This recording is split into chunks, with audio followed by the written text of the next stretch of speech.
Assalamu alaikum, you're watching Views and News and I'm Faisal Rahman live from our Islamabad studios. Today we'll be talking about this ongoing tension between United States of America and Iran. As we all know that after the killing of the Iranian General Soleimani, things really were pretty bad there, and then after about 72 hours the retaliation was seen in the form of a barrage of missiles which were fired upon two bases inside Iraq, and most of them actually fell in Al-Assad Air Force Base, where a lot of American soldiers are stationed.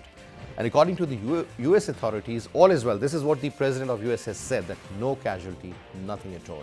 Whereas the Iranians claimed that they have been able to eliminate, actually they used the word 80 terrorists were killed in these strikes. So the word terrorist was associated with the number of killings.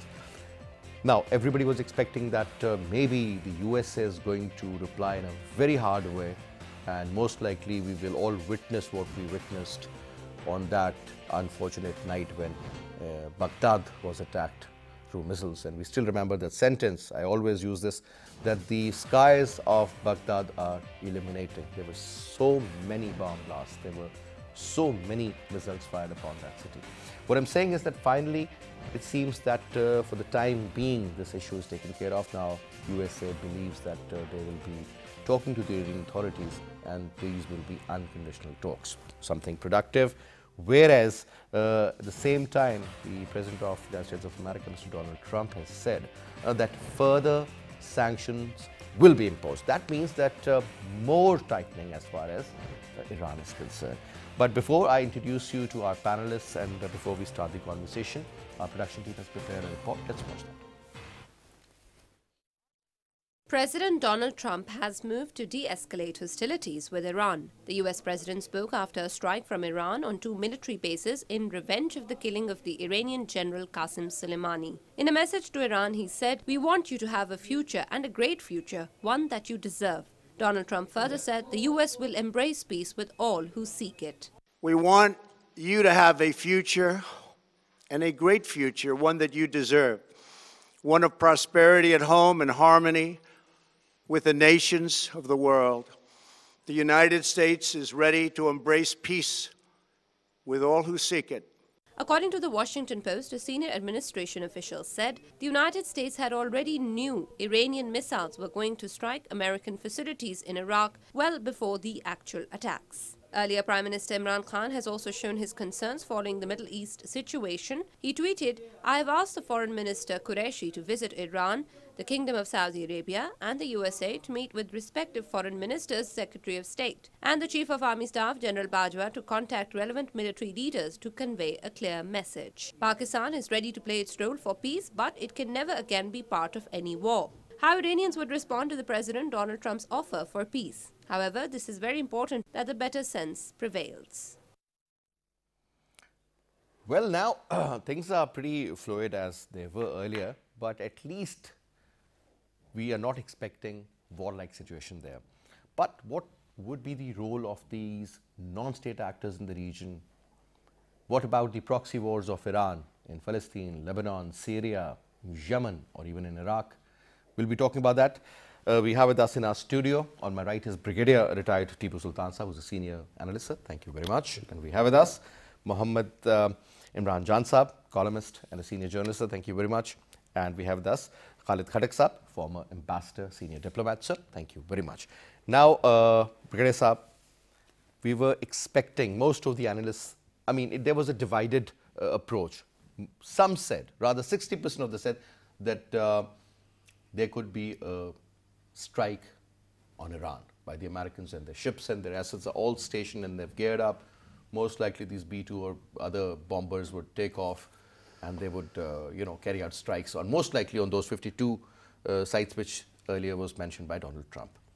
Didn't happen. Now the Americans, they have approached and they've said that we are ready for the unconditional talks.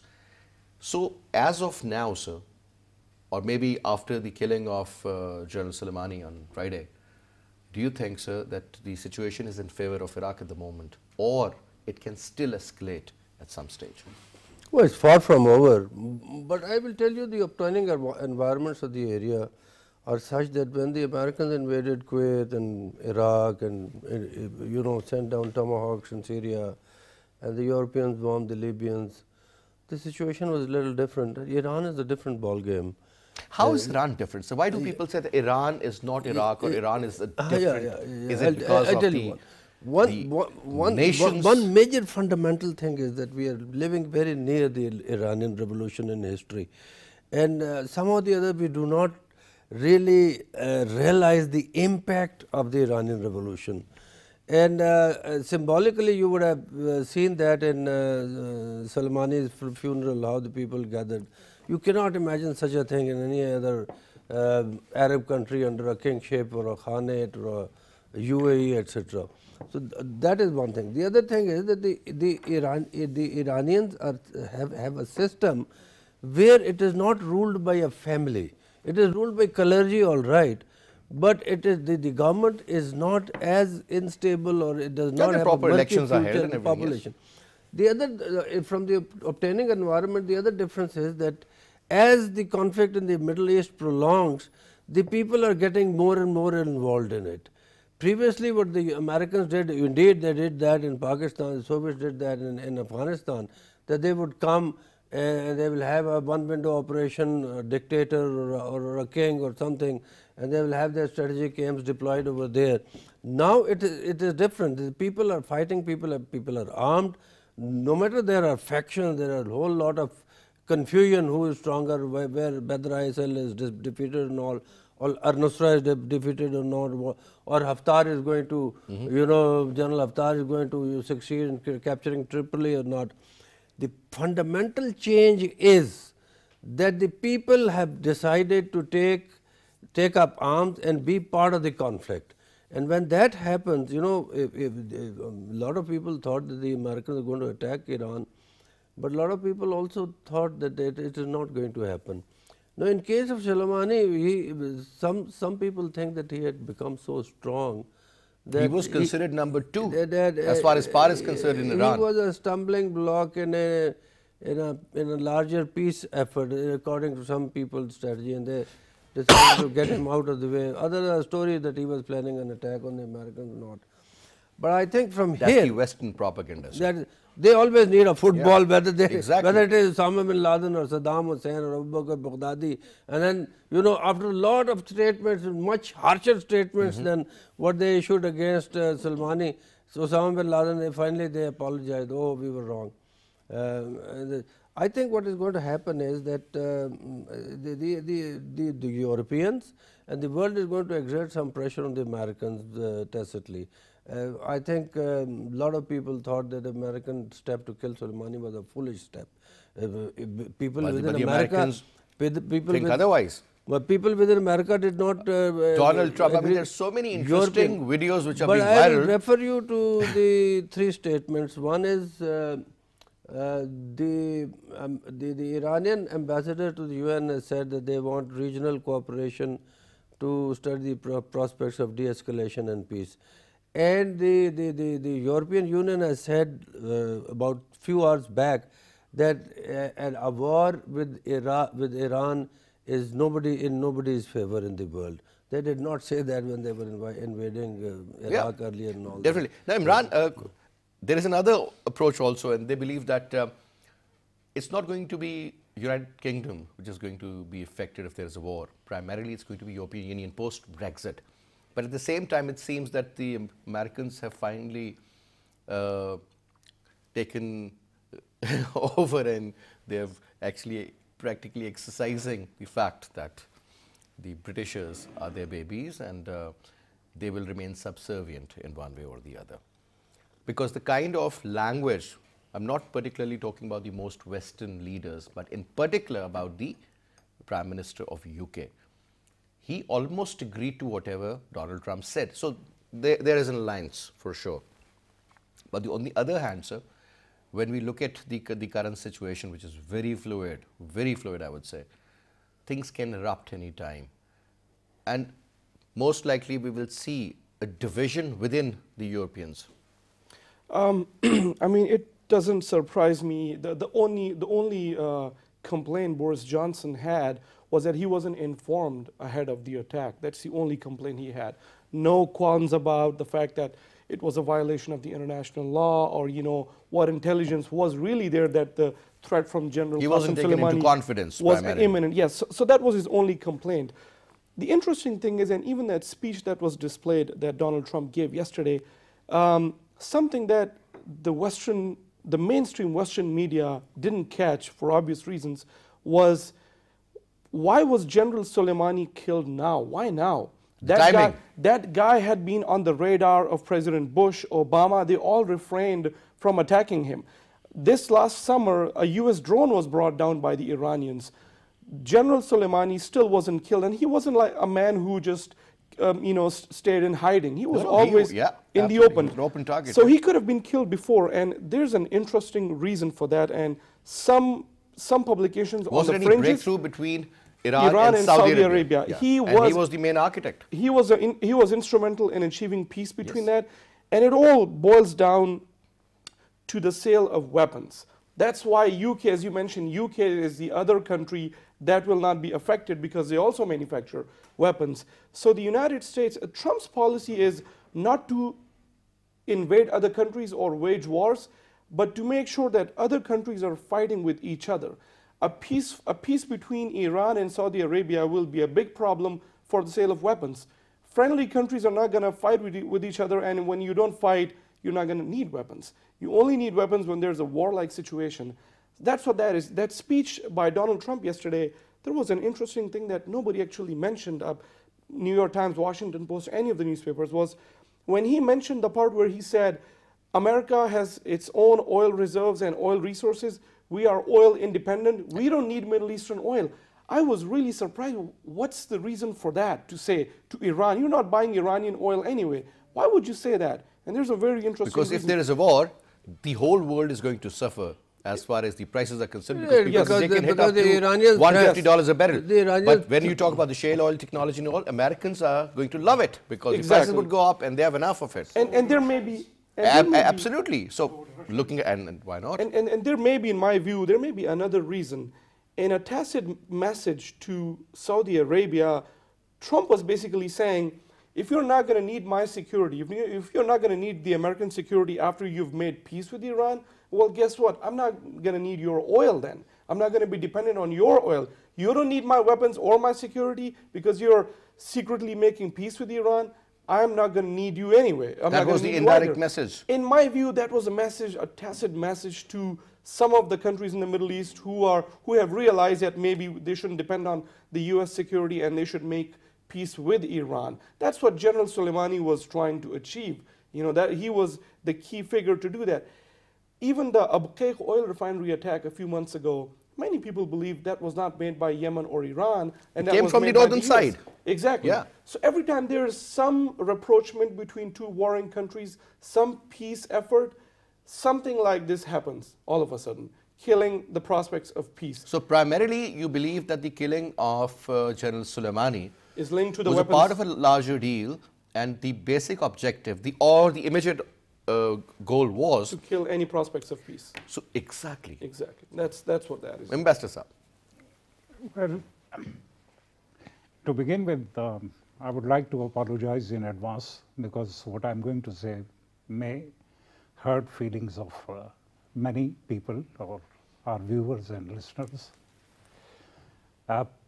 I look at it from the point of view of the common Iraqi, common Syrian, common Arab, common Iranian. It's basically, a tussle between the global hegemon and a regional hegemon. And, it's taking place there. Now, this is clear. I've lived in Syria and I've seen, what was happening in Lebanon and who were the players. In my view, there were 2 or 3 reasons which led to, the question that our colleague has raised, that why now? Obama, before getting to the election of the second term, killed Osama bin Laden. So Trump also needed a trophy. before the second term campaign would start. Osama bin Laden was declared as a global terrorist. Oh, where okay. This man No, was but the no, head of no, Quds. Interestingly, Soleimani was declared as a terrorist by the Obama administration and a legitimate target for the Americans to assassinate. It was Obama administration. He was listed. Okay. Revolutionary Guards. I mean, No, they're no, also no, declared no, as no, terrorist no, no, organization. How many No, Americans no, knew no, about no, General no, Soleimani? listen. Even Trump had no clue. If you remember No, that no, very Bin Laden interesting was a telephone household call. I mean, name. A household name, but Soleimani. Secondly, you see, if Europe is divided, that doesn't surprise me. Even in the first instance, when the Americans were going into Iraq and they were invading Iraq, did Germany and France support them? No. So it really is not. Million March in UK. Millions march. But obviously, as far as the Le Monde came up with the state headline was different, yeah. that when America goes it alone, it's the rest of the world which pays for it. So, Yeah. you know, this is not something, you see, the European politics, you see, Europe in the final analysis, so long there's a Russia, and so long, you see, you have, you know, this Muslim world across the Mediterranean, Europe will always depend on the American security umbrella. So there should be no doubt about it. Now, coming to the third point, few things we are missing. The, you know, throwing rockets here and there, you know, or something is a common feature in that region. As I told you earlier that... Even this particular base which was targeted, there was a barrage of... Paul Wolfowitz, when Iraq was invaded and Bremer was the proconsul, they were having a meeting in the green zone when, you see, a missile or two came and hit that building. So that wasn't very disturbing for the Americans or for the others, you know. Secondly, you know, when it comes to Iraq, any American withdrawal will be disastrous for Iraq. Kurdistan will declare itself as independent. Israel will be quick to recognize it. So would be some other countries. It would be a huge headache. And when we say, you see that... So the presence of 4,000 and when we say maybe that 5,000 soldiers, do you think that that is going to make that difference over there? No, listen. When we say that Iranians are different type of people or what's going on there, has Soleimani challenged the Kurds, Peshmergas? No. You see, it's because the Kurds are fighters, real fighters, you see. Kurdistan for defectively is out of Iraq now. The parliament which passed the resolution had no Sunni member and no Kurd member in that. He has actually challenged the Peshmerga Yeah. in Syria by sending Afghan refugees yes. from Iran to... Yeah. So, you know, there was in that parliament, you see, and Americans now, you see, can say that fine, okay, we have been told to leave, we leave. What happens to the region? Who fills the power vacuum? I think no, non-state actors. No. Who fills the power vacuum? You know, there is a look in Syria. Do you think Iran still has enough influence to look after the affairs of Iraq not at all. once the Americans leave? Not at ground, at grass, at the ground Even level. after the killing of General Soleimani, sir, people believe that they are like this now. No. When it comes to Syria, he is a hated figure. We forget that 500,000, you see, Syrians have been killed, and Soleimani was involved in that. We said that Iran has its own proxies going on, asymmetrical He is popular only with the Shiite and pro-Iranian elements in the Middle East, but with the rest, you know, he is not popular. And he was never... Hamas is a Sunni. Because primarily he was looking after the affairs of Iran, sir. They would definitely safeguard the interest of Iran also. Now, because, what I think is that the presence of US troops in the Middle East have caused more harm than peace. The US presence over there is with a design. It's a recipe. Whether the world knows Osama bin Laden more than Soleimani is not a question. They always have a figure to kill, they always have a story to tell, they always have a person to be blamed for terrorism, and they always have hide their strategy behind that.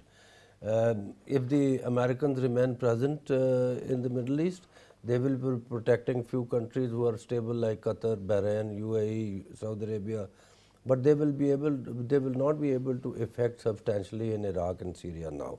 There has been a strategic stalemate for them. In fact, the Americans they were defeated in their aims and objectives. Do you think currently, as we speak, the US authorities might be revisiting their Middle East policy, sir, after this incident? I think they've whether they revisit or not is another question. But I think what they do realize, I mean, the interest won't change, but maybe the strategy will. What they do realize is that maybe they need to alter what their approach and strategy, and in revisiting that, they will have to have a major shift of their original strategic objective or direction which they are.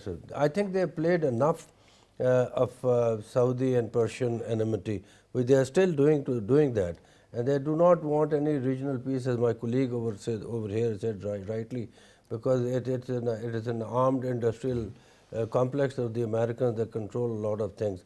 But I think the dynamics, the strategic dynamics of the area is that what has happened is that the Iranians and the Turkish are becoming more and more effective. And Hassan especially Nasrallah, in the latest development regarding Libya. Yeah, Libya, and the factor of the so-called Erdogan is even ready to send his troops, Navy as well as the Air Force.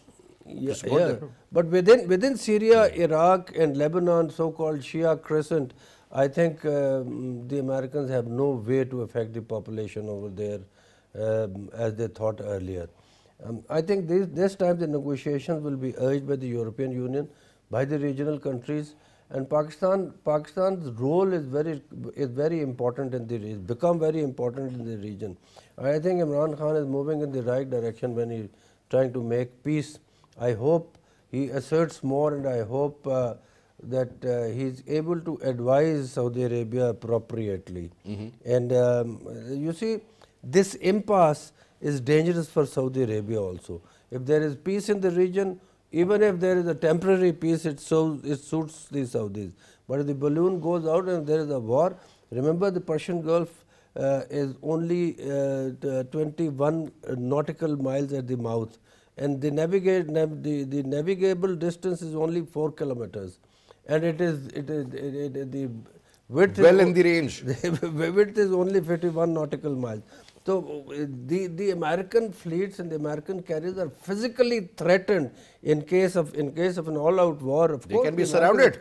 In case the Americans are going to have their own, air power superiority and all that, but would they be able? But still, there is a significant threat for the Americans in the region, and the Americans do realize that maybe whatever they'll do after that, that's a separate chapter. But prior to that, things can go against them. Iran has proved with the work with the Saddam Hussein over 8 years that the swarms of Iranians were killed by chemical weapons provided by Europe.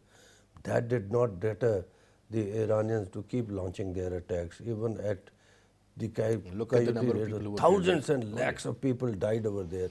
And I think no country in the world has ever engineered killing men, the innocent people and the population of Muslims as did the Americans.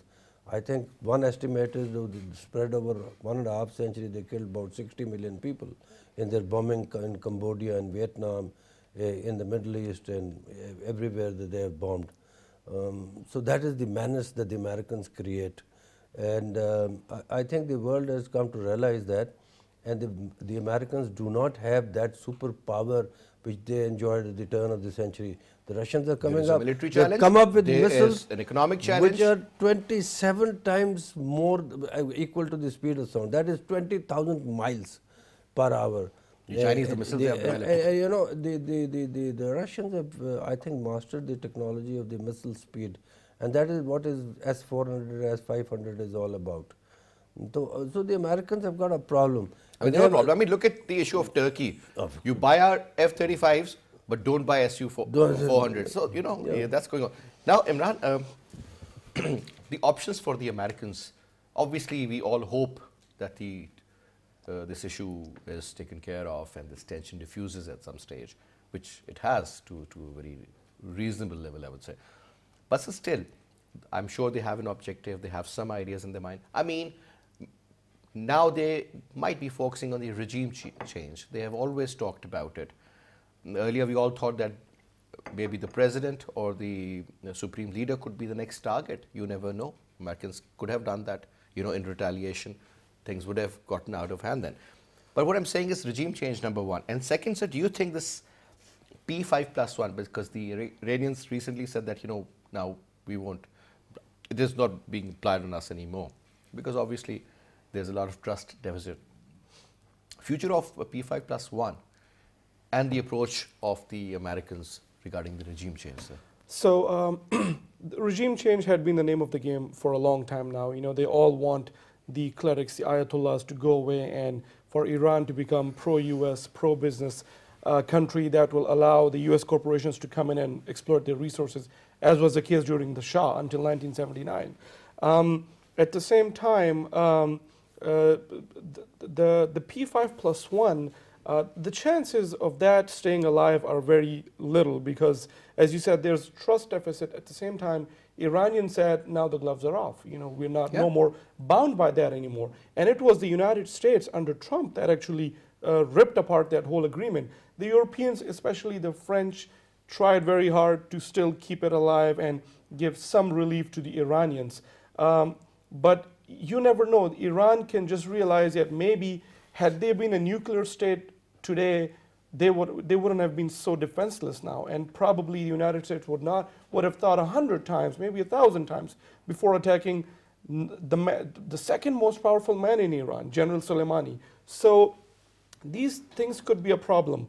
So P5+1 perhaps is not going to stay there for a long time. They still, although, left some window open for that. The Iranians still did that. Even Trump, in a very tacit way, conveyed a message, you know, that we can still have peace if they agree with what we do and not listen to what the Iranian citizens say. Last time I checked, Trump wasn't an Iranian citizen, you know, so he should have no say in what the government of Iran should do.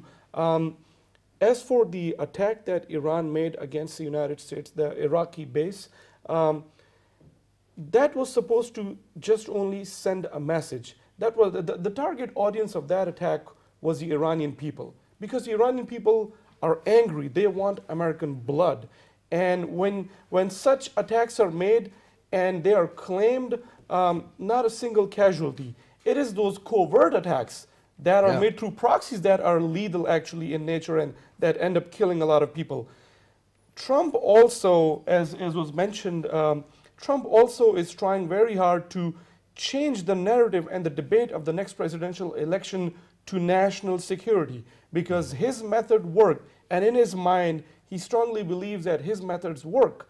And so he now wants to change that narrative to national security of the United States, how he is such a strong man that he killed Abu Bakr al-Baghdadi, and now General Soleimani, again, nobody before his death in America probably even knew who he was. And even as you Trump mentioned had no rightly, clue. even Trump probably didn't know who he was. So he was pulled out of a He meeting. thought maybe he's some general from somewhere. From Quds. Yes, I mean, Qasem Soleimani, the name probably would have made no sense to him. So, I mean, the times ahead are going to be very difficult, especially for Iran. Here's a very important thing. We talk about, will the war happen between Iran and the United States or not? The most important thing is much more Iranians will be killed and affected without an official declaration of war. Remember, in the 90s, 500,000 children in Iraq were killed because of crippling US sanctions. There was no official declaration of war. I still remember, no medicine, nothing was allowed. Nothing. And the US Secretary of State at the time said the price was worth it. When she was asked, what do you think about 500,000 children killed? She said the price was worth it. So now sir, a couple of more. Obviously, we did talk about the JCPOA and the P5+1 and the future. Maybe now, sir, talking about the role of the non-state actors in the Middle East, primarily the presence of IS. This man was known that he really went after the ISIS and almost eliminated. I mean, if the credit goes to General Bajwa in Pakistan or General Raid Sharif for that matter, I think to eliminate all the non-state actors from the Pakistani soil. I think this man has played a very significant role in the Middle East. After his death, sir, obviously the philosophy is going to remain the same. Maybe there will be more charged after this latest development. The role of the Iranian regime, through whatever means, in Lebanon, in Palestine, in Syria, in Yemen, in Iraq now, sir. Thank you. Let's have a very cold and clinical analysis. The extreme right-wing Prime Minister of Iraq, where situation was such that even the Sunni triangle, where they were seeking support from Al-Qaeda to withstand the Shiite militias and other things, and Americans had to intervene. And this extremist Prime Minister of Iraq was supported by Iran. In the first instance, created the breeding ground for ISIS. Did we hear name of ISIS in the resistance of the Baathist or pro-Saddam elements against the Americans? No. It was the result of, the post, this Saddam period, and the, the sectarian fault lines, which surfaced dramatically and suddenly, you see, in the Iraqi politics, which are still there. Iraq is vulnerable on that score also, which in the first instance created ISIS. Then, its spread to Syria was a result of, the Bashar al-Assad's use of massive force against civilian protesters. And this was a strategy that use massive force against, peaceful civilian protesters. There will be reaction. So when you say peaceful civilian protesters, means that Alawites versus the Shias. This is what you're talking about. Yes, but they're 50. That's the reason the Iranians got involved. But they are only 10%. But still. Still okay. But again, the sectarian fault lines, how much role they play is in the regional politics. This we are forgetting. And there, the use of force actually, drew a, sort of a, reaction. Aleppo, the city. Yep, Syria. Completely reduced to rubble. Surroundings of, Damascus, an ancient city, reduced to rubble. And, I have lived in Syria, and I've seen the civil war in Lebanon. In Lebanon, a country without a government, hostage of this, the sectarian crisis, the other crisis, and other things. So may I say hostage of Saudi Arabia? Let's put it this way. Yes, hostage of Saudi Arabia or whatever, but the basic thing is that Hariri was, this word summoned was used, as if some embassy is calling some ambassador. Well, Hariri was summoned. Look what happened to his father. There are a lot of anyway. A lot of things, but who killed, Rafiki. The father of Saad Rafiki. Yeah. And what happened to the government of Saad Rafiki? When his car was blown, it was found about maybe on the 5th before floor or the that, 6th floor or something. Before that, Walid Jamlath, Rashid Karame.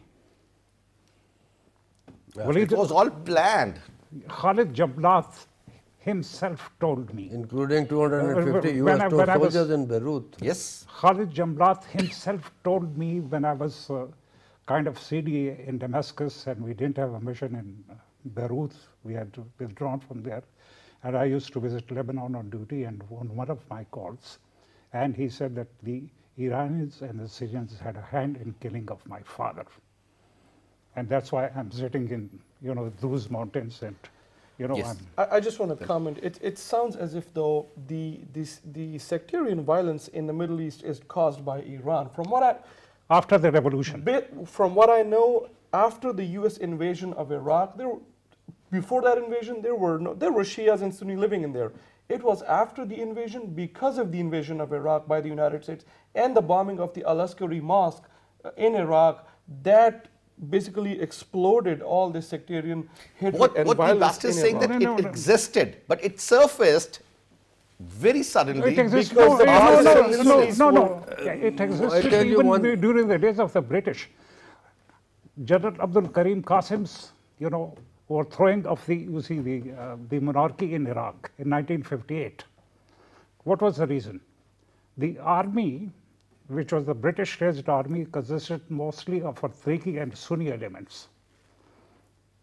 And while the king was pro-Nasir, while the king was dependent, and very close to Shah of Iran, and there was a Baghdad Pact, and he was pro-American and all that. No, look, it's not just, the Americans. It was Mossadegh overthrow in Iran and all that. It was a problem between the British and the American oil companies. If you go back in early 50s even. Yeah, Early 1912, 13 onwards. This was the time when they got in there and then the Saudi... No, before the Second World War, or during the Second World War, something, half of Iran was under the control of the Red Army and half was under the control of the American force and British forces. So look, no nation is unique. That they've all gone through various stages. Yeah. Raise up. Gone are the days that after the World War, the Western powers will come and divide and the countries and make borders and people will be quiet and nothing is going to happen. I remember about 20-25 years before, there was no mention of Shia Islam and Sunni Islam in Western media. And this is a fault line which the West has exploited, let me tell you that. They've exploited. But exactly in a so-called Shia crescent between Iran, Iraq, Syria and Lebanon, it is a fact of life that there is a sectarian fault line, but that sectarian fault line is exploited by the Americans, and on a larger scale it is exploited between Saudi Arabia and Iran, and that is why they are there. I mean, Saudis that had not even asked the help of the Americans when their oil facilities were targeted by the Americans themselves, supposedly, when the American president announced that he is sending another brigade to Saudi Arabia.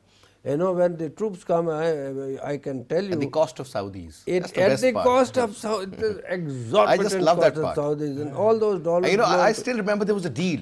The Saudi Crown Prince and then Donald Trump, and he was just reading out something. Well, okay, this is going to be worth. I mean, he was talking to the media people, and he was trying to tell them the sort of business engagements we have. And okay, $4.5 billion, and I hope.